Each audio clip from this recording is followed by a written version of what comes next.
কেন বল গড়ায় নাই, কেন মাঠে মাঠে সমর্থকদের উল্লাস ধ্বনি শুনি নাই, কেন প্রতিটি মাঠে খেলোয়াড়দের ক্রীড়া নৈপুণ্য আমরা দেখি নাই, সেই কাহিনী এখন বলতে গেলে পরে রাজনৈতিক বিবাদ হয়ে যাবে, এই সুন্দর পরিবেশ নষ্ট হয়ে যাবে।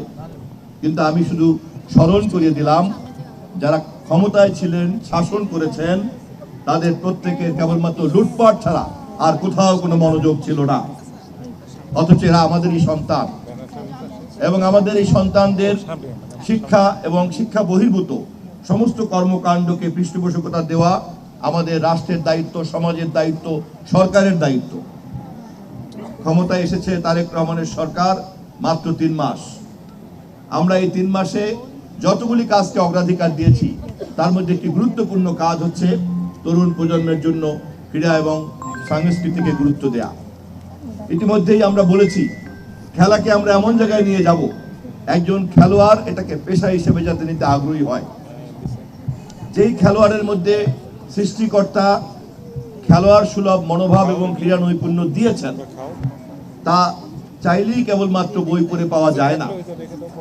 এই ধরনের প্রতিভা একমাত্র সৃষ্টিকর্তাই দেয়।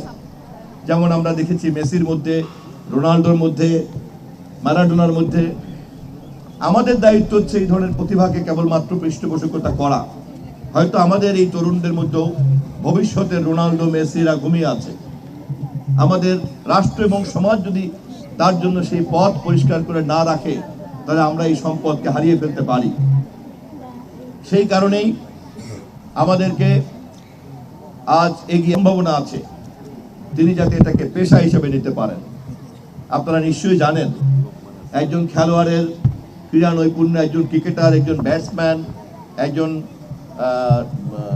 ফুটবলার, একজন স্ট্রাইকার যখন টিভি মঞ্চে তার ক্রীড়া নৈপুণ্য দেখায়, তখন সারা বিশ্বের কোটি কোটি মানুষ কিভাবে তার আনন্দ উপভোগ করে।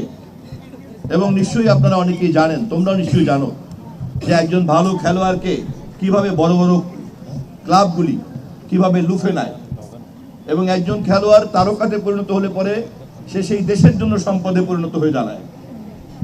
এমন একটা প্রতিভার মধ্য দিয়ে এটা হয়। কেননা একজন খেলোয়াড়ের এই প্রতিভা, একজন শিল্পীর প্রতিভা, একজন গায়কের প্রতিভা, তা কোটি কোটি মানুষকে কানেক্ট করে।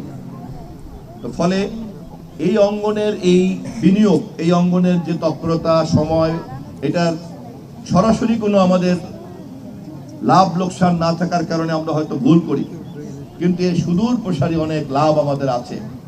অতএব সুস্থ ক্রীড়া জগৎ, সুস্থ বিনোদন জগৎ আমাদের লক্ষ্য, এবং সেই কারণেই আমরা খেলোয়াড়কে